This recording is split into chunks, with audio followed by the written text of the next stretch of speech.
All right, this is Jay the Wanderer from Oakland Latinos Unidos, a.k.a. Oakland Latinos United, the voice of the Latino community in the Bay Area, California, YouTube, and beyond. I'm here, and it's my pleasure, with Father G, Father Boyle from East Los Angeles, part of the Homeboys industry, and I just wanted to talk to him. It's an honor that he decided to talk to me. He's out here in Oakland, in East Oakland, at the YMCA, giving a speech about his organization. And tell me a little bit about the Homeboys industry and what you guys do. Well, we've been around for 23 years now. We're the largest gang intervention and rehab center in the country, and a lot of folks walk through our doors trying to get some assistance, some help, and ability to redirect their lives and rebuild. Okay, and I've known about you since 1992. I've seen a documentary back then. It was about gangs in LA, and I think the narrator was the kid who played Theo on the Cosby Kids, on the Cosby Show. Is that right? Yeah, and you were on it. And I remember you were talking about gangs and how no one reaches out to them and how they're lost, kind of like lost souls. And I remember something you said that, believe it or not, has stuck in my head to this day.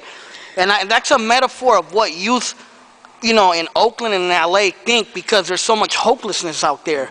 But you said, your words were, you said you asked a girl, why do you have kids so young? And she said, because I might not make it past tomorrow, so I want to know what it's like to be a mother. And you know, that was strong. And I was only like 14 years old at the time. When you said that, that really hit home. Because if you really think about it, that is the way Latino and black youth in the barrios and the ghettos of Oakland, LA really think. So I'm pretty sure that's one of the things that got you into helping these kids, because it is true, they are lost and they don't have a direction, and society pushes them out. And basically what I'm going to ask you is, what really got you into helping gangs? And do you remember that documentary that I'm talking about? Yeah, I vaguely remember the documentary, and I remember it was, I wasn't asking, I remember it was a girl, her name was Lupe, and she came and announced to me that she was pregnant. And so I don't think I really expressed on my face a lot of joy. And before I could say anything, she says, I just want to have a kid before I die. And so part of the deal there is, where does a 15-year-old girl get off thinking she's not going to see 18? But it's part of the air you breathe in a community like ours, where young people sometimes plan their funerals and not their futures. Yeah, exactly. And so it's about a lethal absence of hope. So you want to be able to infuse hope in kids for whom hope is foreign. Yes. And that's what a place like Home Youth Empowerment does, and that's what Homeboy Industry certainly is wanted to be about.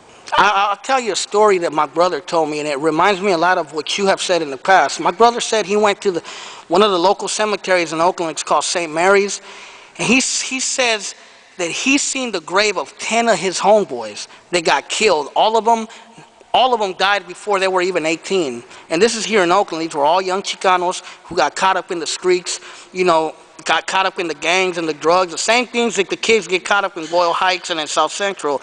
And I remember you say a lot that what made you start helping kids was that you buried a lot of young kids. Do you want to reflect on that a little bit? Yeah, I buried my first kid killed because of the sadness in 1988, and I buried my 171st this morning before I flew up here. That's sad. Yeah, so a lot of kids, and not all of them from the community where I live or where I work, but I've gotten to know a lot of them over the years just because I know a lot of neighborhoods. And you know what's sad? I guarantee you a young black or Latino kid was buried here in Oakland by a father just like you today. That's a sad reality, man. And you know, it's good, like you said earlier in the presentation, it's kinship. We don't have that kinship out there. You know, we don't know how to get along. Us as blacks and Latinos, you know, we're so brainwashed by the system and so brainwashed by this machismo attitude that we kill each other and have hatred towards each other instead of being angry at the system that has put us this way. You know, and you know, to me, it's really an honor that you did this interview with me, because you really are an inspiration to me, man.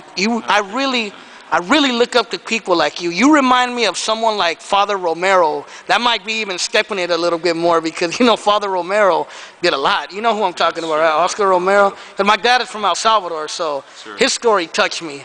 Yeah. But, you know, Father G, when I tell you it's an honor, it's an honor. And it's an honor to have you here in the city of Oakland, which is my hometown. Thanks a lot. I appreciate it, and it's a real privilege to be with all of you. Yeah. Tonight. So, any last words, Father G? It's too late for me. I'm past my bedtime. But thank you. It was good being with you, and que siga la lucha. I'm going to tell you one thing. Where you're from, they say dog. Where I'm from, we say hella.